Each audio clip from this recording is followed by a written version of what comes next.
slippery slopes are all around us, and we've been slipping on so many. And at this point where I think surrogacy, especially commercial surrogacy and cross-border commercial surrogacy, it just feels like, one of those slopes that, you can tell when you reach the precipice that it's like this is the direction it's going into, and we're just about there, and we're taking the first step down the slope, and it's, the darkness at the bottom is essentially, people ordering babies for anything. One of the interesting things that has risen with this whole natalism conversation is the rise of surrogacy.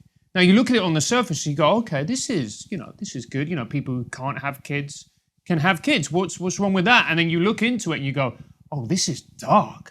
Yeah. It's a strange thing, because obviously the more kind of napkin presentation of the case for surrogacy is really nice. You have women who maybe are not of great means, but are willing to do it for kind of generously to help someone who maybe is infertile and they really want their own child, and this is the only way they can have it.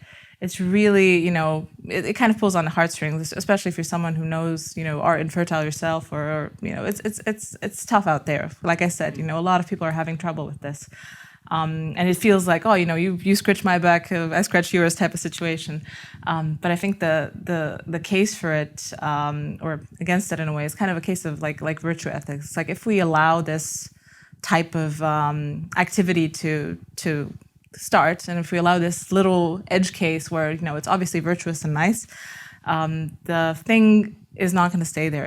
We have slippery slopes are all around us, and we've been slipping on so many. And at this point where I think surrogacy, especially commercial surrogacy and cross-border commercial surrogacy, is already a little bit of a strange beast, because especially now with the war in Ukraine, there's kind of a lot of the uncovered was essentially that a lot of people who were evacuating were these kind of like Big Brother style houses of women who, were living kind of in a cluster home, I don't know, pregnant with some Westerner's baby, and they were kind of being kept in sort of, observation, so that the moms and dads or whoever was ordering the baby from abroad was kept in check of how the ladies were doing and stuff like that. So I don't know, it was, you could see this, we're still at the beginning of this, and this is already kind of, it feels a little bit predatory, and it feels a bit predatory to interrupt and just completely like commercially sever the bond between mom and baby. I mean, I've had a baby, I'm gonna have one again very soon, and it's, the idea that, in the hospital, even though if I signed the contract before, obviously, I consented to this previously without knowing how I'd feel when the baby arrived, I would just have to, give the baby, just hand it over and say, sayonara, I'm going to go home now. So, yeah, there's also a lot of, physical cost involved.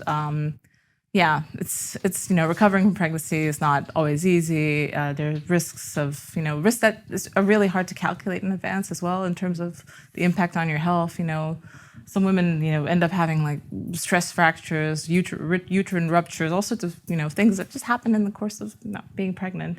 Might lead to infertility for themselves afterwards. So, yeah, I mean, obviously, if someone's more of a libertarian bent, they say, okay, you put this in the disclaimer, put it in the contract, obviously, let them know that this, side effects might include this, and this. But I think when it comes to something so profound as the bond between child and mother, I don't think your body knows that, oh, this is someone else's egg, and this is some, third-party sperm, and, it's a different situation. But, yeah, it just feels like, one of those slopes that, you can tell when you reach the precipice that it's like this is the direction it's going into, and we're just about there, and we're taking the first step down the slope, and it's, the darkness at the bottom is essentially, people ordering babies for anything. Yeah. Well, it comes back to the point you were making about the market. It's like, what is the commodity that's being traded in that exchange? And it starts to get a little bit creepy very quickly. And then, as Francis says, once you look into it, then it sort of starts to make sense a little bit.